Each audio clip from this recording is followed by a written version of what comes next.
The rescue.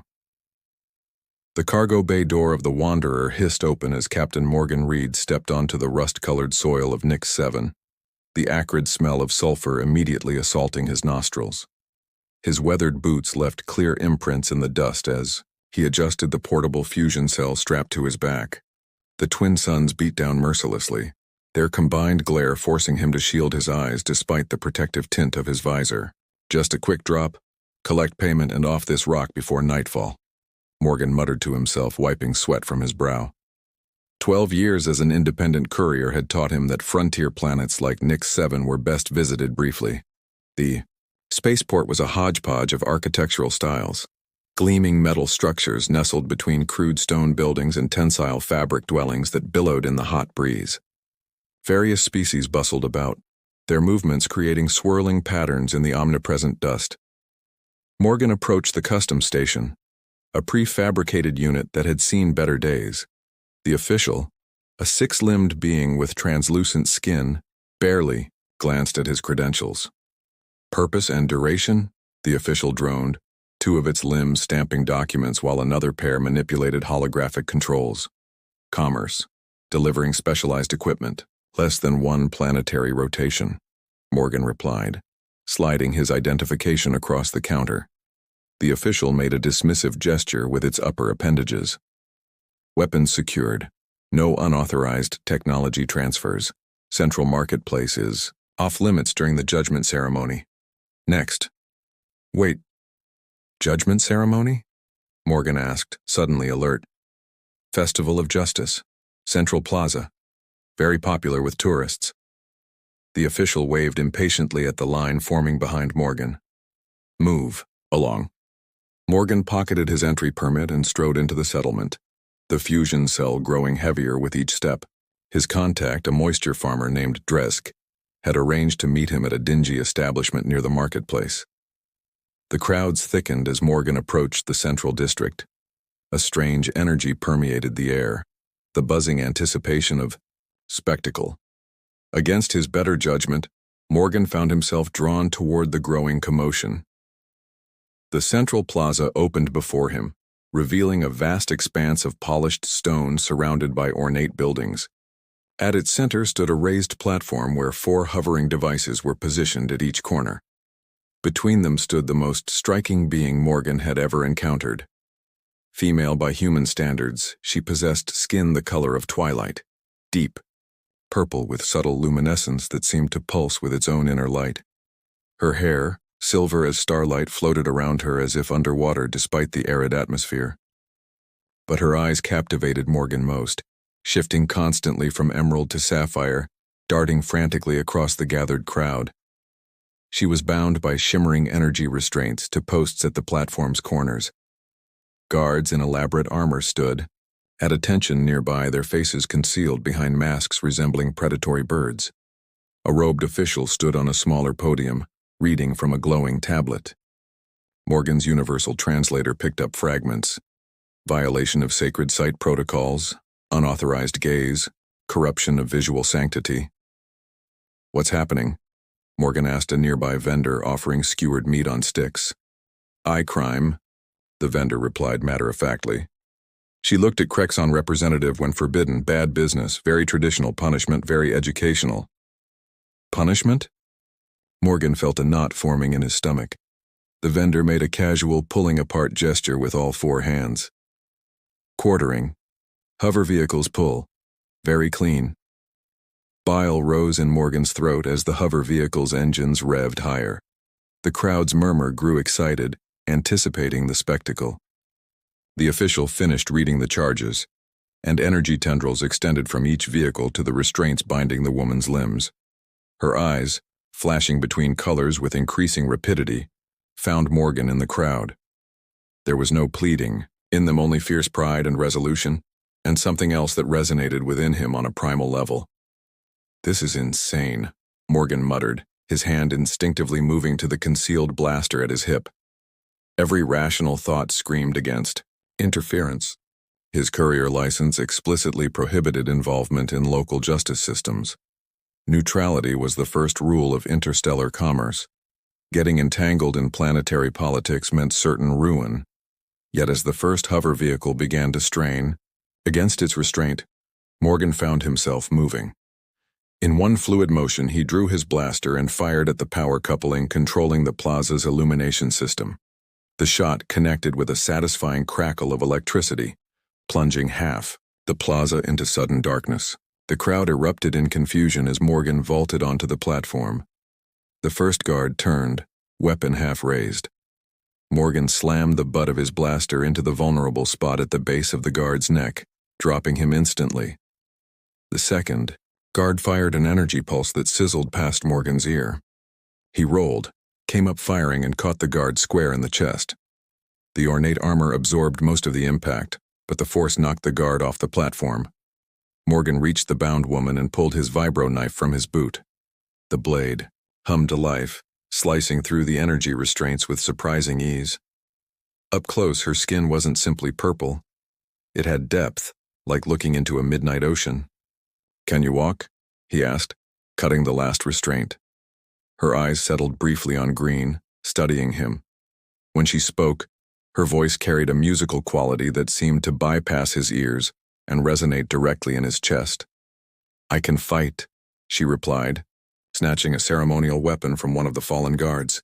"Even better," Morgan grinned, spinning to fire at approaching security forces. "Any ideas for getting out of here?" "The illumination systems," she said, gesturing with the blade.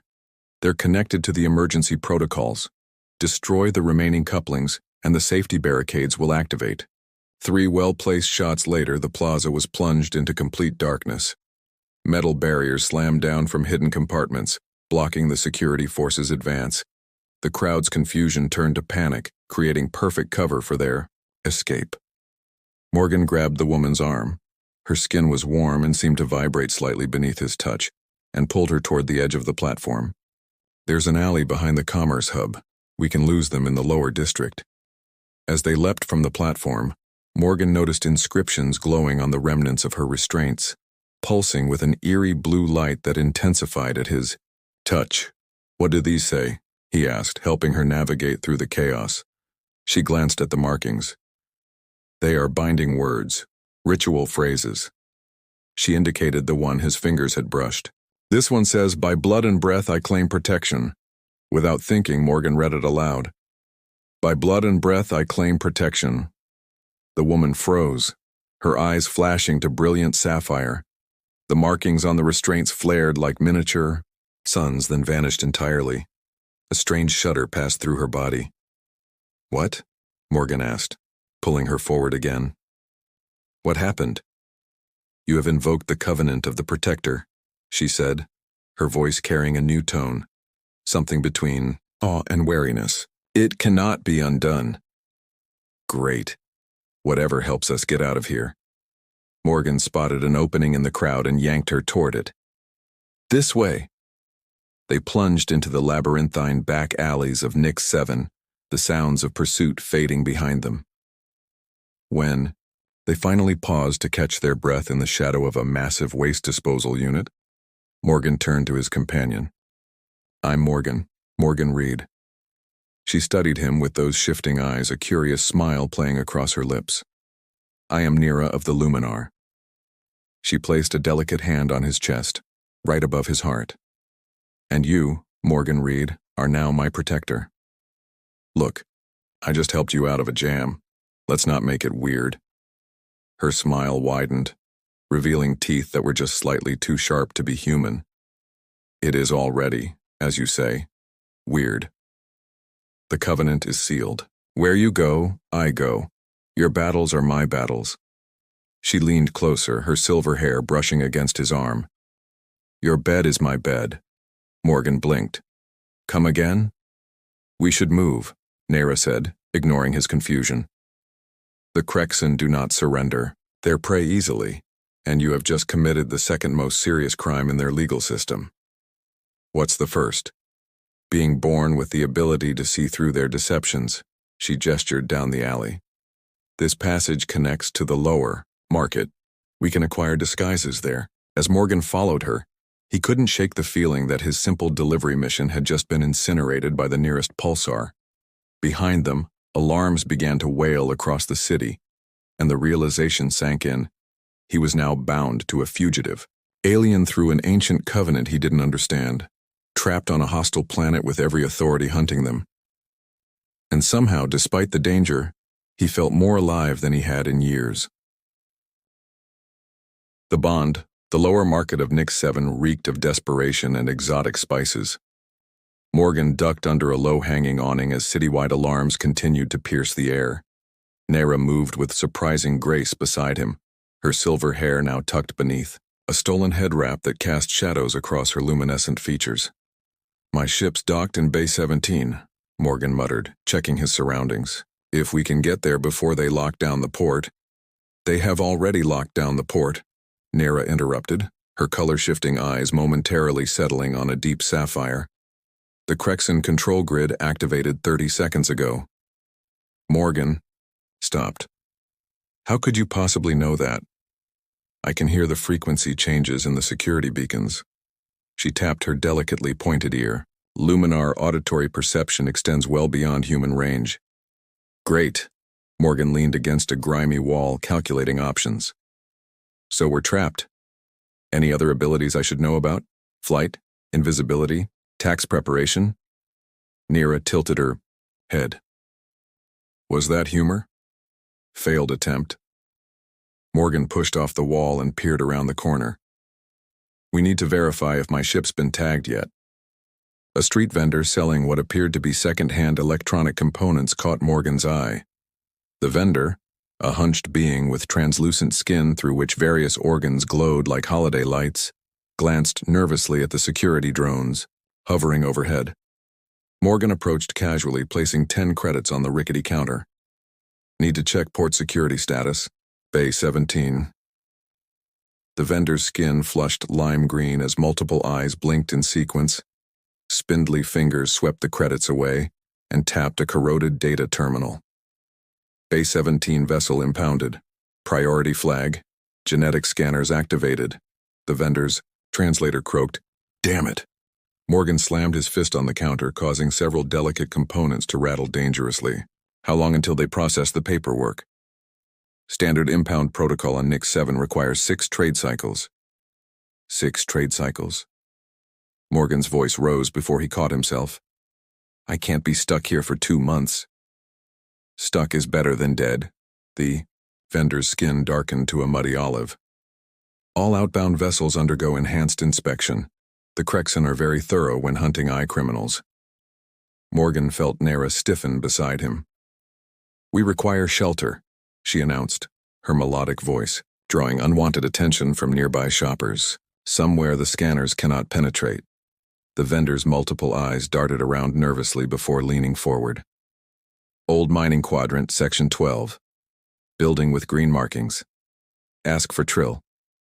Tell him Vox sent you." A translucent finger pointed southward. "Now go away. You bring dangerous attention." They navigated through increasingly shabby alleyways, eventually reaching the mining quadrant, a jumble of abandoned processing facilities and decrepit housing units. Most structures appeared on the verge of collapse, their support beams sagging under decades of neglect. The few inhabitants visible watched them pass with hostile wariness. Morgan spotted the green markings, more algae than paint, at the end of a narrow passage. He knocked sharply, then positioned himself slightly to the side, one hand hovering near his blaster. The door creaked open to reveal a massive being with mottled gray skin and a face that seemed to be mostly scar tissue. Morgan forced himself not to recoil. "Vox sent us," he stated flatly. "Looking for Trill." The creature studied them silently before stepping aside, revealing a surprisingly well-maintained interior. A slim reptilian figure approached, scales iridescent blue-black, eyes like polished obsidian embedded in an angular face. "I am Trill," the figure announced in flawless standard. "You seek accommodation and information. Need to stay off-grid until we can arrange transport off-world," Morgan confirmed. Trill assessed them with unblinking eyes. "The Twilight One is being hunted by the Crexon. This complicates matters." Morgan tensed. "How did you—" Trill made a dismissive gesture with a 6-fingered hand. I have operated this establishment for 27 cycles. Nothing occurs on Nix 7 without my knowledge. The Crexon rarely execute for mere-looking crimes. She must be something special. Nira didn't flinch under the scrutiny. My value to the Crexon is none of your concern. Will you harbor us or not? Room 12, Trill decided after a moment. 200 credits per night includes scrambled signatures and basic sustenance. Additional services negotiable. Morgan choked. 200? That's robbery. That is capitalism under extraordinary circumstances. Trill's expression remained serene. I assumed the alternative accommodations in a Crexon detention facility would be less comfortable, though admittedly more affordable. Nira produced a data chip without hesitation. 3 nights prepaid. We require access to communication channels and information about outbound vessels not subject to standard inspection protocols. The room was small but clean, with a single sleep platform, washing facilities behind a partition, and a basic food synthesizer. Morgan immediately checked for surveillance devices while Nira explored the room with open curiosity. Your detection methods are unnecessary, she informed him, running violet fingers along the wall seams. This structure is shielded against both conventional and quantum surveillance. Quite impressive for such a primitive outpost. Right, because you can just sense that, Morgan muttered, completing his sweep anyway. Yes. Her tone suggested this was obvious. And you should conserve your energy. You appear to require substantial rest cycles to maintain optimal function. Morgan threw his remaining gear onto the single bed, then froze as the implications sank in. There's only one bed. Nira nodded serenely. That is fortunate. The protector bond functions best with minimal separation. The next 3 days established a routine that tested Morgan's patience and personal boundaries. Each morning, he awoke to find Nira watching him sleep, her color-shifting eyes studying him with an intensity that unnerved him. She insisted on preparing their morning meal, presenting him with increasingly exotic offerings from the synthesizer, all of which seemed to involve something still moving. These nutrient carriers are considered a gift of highest honor among my people, she explained on the second morning, her melodic voice somehow making even the description of consuming luminescent creatures sound almost appealing. Where I come from, breakfast doesn't usually have a pulse, Morgan retorted, but reluctantly adapted to his new dietary regime, after discovering that rejecting the offerings visibly distressed her. His attempts to establish personal space proved equally futile. Nira shadowed him constantly, maintaining a proximity that soon had him climbing the walls. When he tried to use the washing facilities alone, she positioned herself directly outside the flimsy partition, continuing their conversation as if no barrier existed. This isn't going to work, Morgan declared after 48 hours of constant companionship. I need some space, Nira. Just an hour alone. She tilted her head, silver hair cascading over one violet shoulder. Physical separation causes you discomfort? This is unexpected. Most species find the protector bond soothing. It's not about the bond, Morgan explained, pinching the bridge of his nose. Humans need privacy, solitude, time to think without someone cataloging our every breath. Cataloging? Her eyes widened. I have been significantly more discreet than that. I have not documented your varied snore patterns or the 23 different facial expressions you display while unconscious. Morgan stared at her. That's exactly what I'm talking about. Trill provided them with disturbing intelligence on their third night.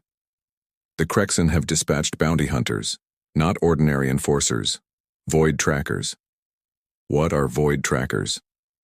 Morgan asked, noticing how Nira's skin darkened at the mention. Genetically modified hunters, Trill explained. They can detect neural patterns across great distances.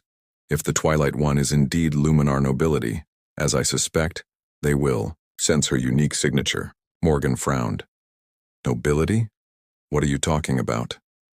The female you rescued is not merely a Luminar. Trill's obsidian eyes revealed nothing. She bears the genetic markers of the ancient bloodlines. The Crexon fear what she represents. Before Morgan could respond, an alarm blared through the building, different from the city alerts, more urgent. Perimeter breach, Trill announced, standing smoothly. You have perhaps 2 minutes before they breach the inner defenses. I suggest you collect your companion and use the maintenance tunnels beneath the east wing. They barely made it to the tunnels before the first explosion rocked the building's entrance. Splashing through ankle-deep murk, they emerged into an abandoned storage facility several sectors away from Trill's establishment. I believe we have evaded immediate pursuit, Nera announced. However, my presence continues to endanger you. Perhaps we should separate. About that, Morgan leaned against a corroded support beam. Trill said you're some kind of nobility. Care to elaborate? Her eyes cycled through colors before settling on a deep emerald. My genetic structure contains coded sequences that allow interface with ancestral technologies. The Krexon fear this ability because they cannot control it. So you're what? Some kind of living key? In simplified terms, yes. The technology of my ancestors still exists, scattered across this sector. Technology far beyond anything your species has achieved. The Krexon wished to control it exclusively. Their conversation was interrupted by the distinct hum of approaching hover vehicles. Morgan pressed Nera into the shadows as searchlights swept the area. We need to get off this rock, he whispered. Know any smugglers who might risk breaking a blockade? Nera's eyes flashed with sudden inspiration. There is one possibility. The decommissioned orbital platform in Sector 7. It houses an ancient teleportation array. Teleportation? That's a myth. Not for my people, she responded. If I can access the controls, I could reactivate it long enough to transport us to the nearest Luminar outpost. Reaching the abandoned orbital platform required stealing a maintenance shuttle and navigating through a debris field of derelict satellites. The platform itself loomed like a skeletal ghost against the stars, its once gleaming surfaces now pitted and dark. This was a Luminar research station, Nera explained as they docked.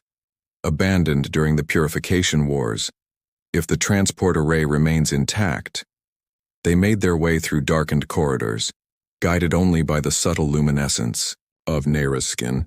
The central chamber, when they finally reached it, contained a circular platform surrounded by crystalline structures that faintly resembled control panels. Nera approached reverently, her fingers hovering above the crystals. It still has power, she whispered, incredulous. After all this time. As she worked to activate the ancient technology, Morgan kept watch at the entrance. The distant sound of another shuttle docking sent ice through his veins. We've got company, he warned. How much longer? The system is reactivating. But slowly. Nera's hands moved with increasing urgency across the crystal interface. I need more time. The first void tracker appeared at the far end of the corridor, a nightmarish fusion of biological and mechanical components, its face a featureless mask with a single glowing red sensor. It moved with unnatural fluidity, more flowing than walking. Morgan fired his blaster. The shot should have been fatal, but the creature merely staggered before continuing its advance. 2 more appeared behind it. Morgan, Nera called. The array is active, but it can only transport one at a time. You must go first. Not happening.